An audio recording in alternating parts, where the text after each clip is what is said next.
प्यारे बच्चों, आपका फिर स्वागत है नए वीडियो में।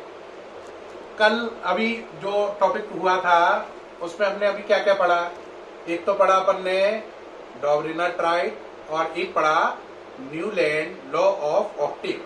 दोनों की कमियां भी बताई थी मैंने, क्यों रिजेक्ट हो गए। डॉबरिना-ट्राइड इसलिए रिजेक्ट हुआ क्योंकि 56 में से केवल 9 एलिमेंट ही ट्राइड की फॉर्म में एडजस्ट हुए थे। कुल कितने ट्राइड बनाए थे उन्होंने? 3। एक बनाया था LINAK का, एक बनाया था CASRBA का और तीसरा किसका बनाया था? CLBRI का। फिर उसके बाद न्यूलैंड आए थे। उन्होंने बोला जैसे म्यूजिक में होता है 8वां सुर पहले सुर का रिपीटिशन होता है, लेकिन ये लॉ भी गलत हो गया था नोबेल गैस की डिस्कवरी के बाद। इसके बाद नए साइंटिस्ट आए, डीचान कॉर्टिस। स्पेलिंग सही प्रोनाउंस करें, DED कान कॉर्टिस, डी कान कॉर्टिस। द्वारा बोलो इकट्ठा मिलाकर, डी कान कॉर्टिस। कई लोग कान को CHAN को कान की जगह CHAN चैन भी बोलते हैं, डी चैन कॉर्टिस, लेकिन इसमें सही प्रोनाउंसिएशन डी कान कॉर्टिस ही है। ठीक है, तो आप प्रोनाउंस क्या करें?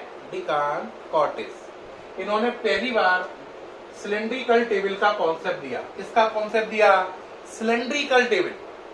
एक बच्चा बोलेगा सिलेंड्रिकल टेबल का कॉन्सेप्ट बार बार इतना स्ट्रेस क्यों दे रहे हैं आप?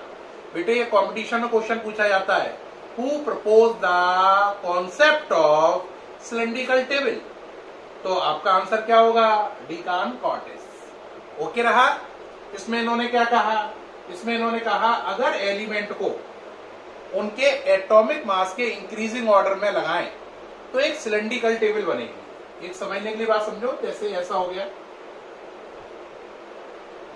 उन्होंने बोला जैसे यहाँ पे अब जो चीजें लिखी उनके नाम डालने, मान लो मन से ही मानने, A B है ना, C D E F G H I। तो उन्होंने बोला सिलेंड्रिकल टेबल बना लो पहले। अगर एलिमेंट को एटॉमिक मास के इंक्रीजिंग ऑर्डर में लगाएं तो एक सिलेंड्रिकल टेबल बनेगी। उस सिलेंड्रिकल टेबल से एक वर्टिकल लाइन खींचो। देखो ये वर्टिकल लाइन खींच दी, वो वर्टिकल लाइन जिसको छू के निकलेगी, किसको छू के निकली? A C E G I। उन सबकी प्रॉपर्टीज सेम होंगी। दोबारा सुनो, उन्होंने बोला एलिमेंट को एटॉमिक मास के इंक्रीजिंग ऑर्डर में लगाओ तो एक सिलेंड्रिकल टेबल बन जाएगी। और जब सिलेंड्रिकल टेबल बन जाए तो उसके बाद एक वर्टिकल लाइन खींचो। कैसी लाइन? Vertical line. और वर्टिकल लाइन जिसको छू के निकलेगी, जिसको टच करेगी, उन सबकी प्रॉपर्टीज सेम होगी। अब कोई बच्चा वर्टिकल लाइन यहां की जगह यहां से खींचे, देखो तो बताओ किसको टच कर रही है? B D F और H को। तो इन सबकी प्रॉपर्टीज सेम है। ऐसे ये किसको टच कर रही थी? A C E G I को। तो उन सबकी प्रॉपर्टी सेम है। ये है कॉन्सेप्ट ऑफ सिलेंड्रिकल टेबल। लोगों को ये ज्यादा पसंद नहीं आया, बहुत सारे एलिमेंट छूट रहे थे, है ना, सारे एलिमेंट कवर नहीं कर रहा था, बहुत रैंडम था, तो ये रिजेक्शन में चला गया। ये भी रिजेक्ट हो गया, कूड़ेदान में चला गया। अब नेक्स्ट पर्सन आए लूथर मेयर। कौन आए? Luther mayor. अब देखो इन्होंने क्या कहा लूथर मेयर ने।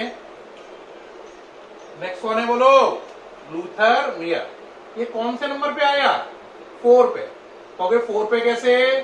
पहले डॉबरिनर, फिर दूसरे न्यूलैंड, तीसरे डी कान कॉर्टिस, अब चौथे नंबर पे आए Luther mayor.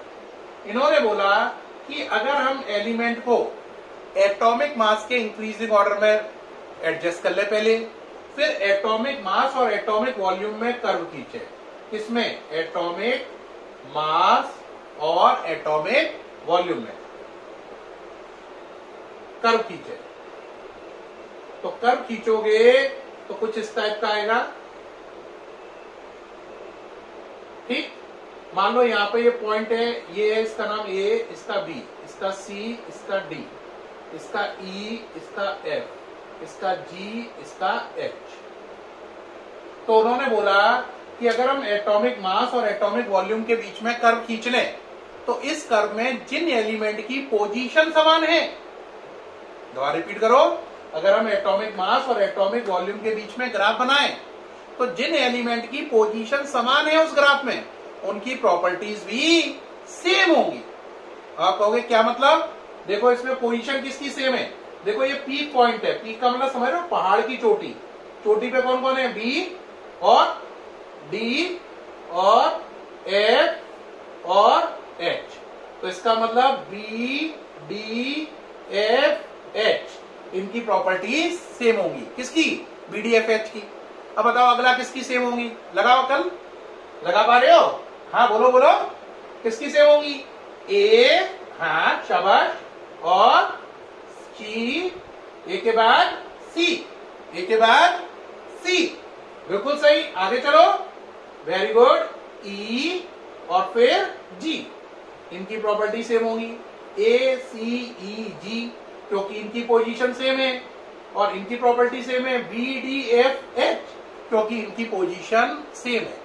B D F H कहाँ है? पीक पॉइंट पर। तो उन्होंने बोला कि अगर आप एटॉमिक मास और एटॉमिक वॉल्यूम में ग्राफ खींचे तो उस ग्राफ में जिन जिन एलिमेंट की पोजीशन सेम होंगी उनकी प्रॉपर्टीज भी सेम होंगी।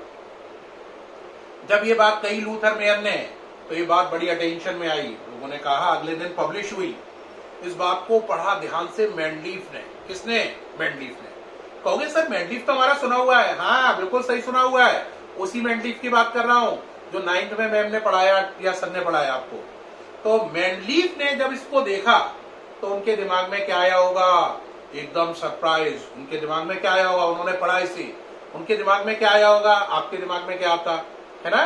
तो मेंडलीफ ने इसके पढ़कर क्या उसके दिमाग में आया, क्यों उनने अपना लॉ दिया जिसका नाम पड़ा मेंडलीफ पीरियोडिक लॉ, इसकी जानकारी अब आपको सस्पेंस में डाल रहे हैं, कल के वीडियो में डालेंगे, जिससे आप और ध्यान से सुने। आज के वीडियो को अगर पसंद आया हो तो बच्चों जरूर बताना, कोई कमी हो तो वो भी बताना दूर करने के लिए, और कल मिलेंगे। कोई डाउट्स है तो जरूर डालिए। सभी बच्चों का बहुत बहुत धन्यवाद। Thanks once again.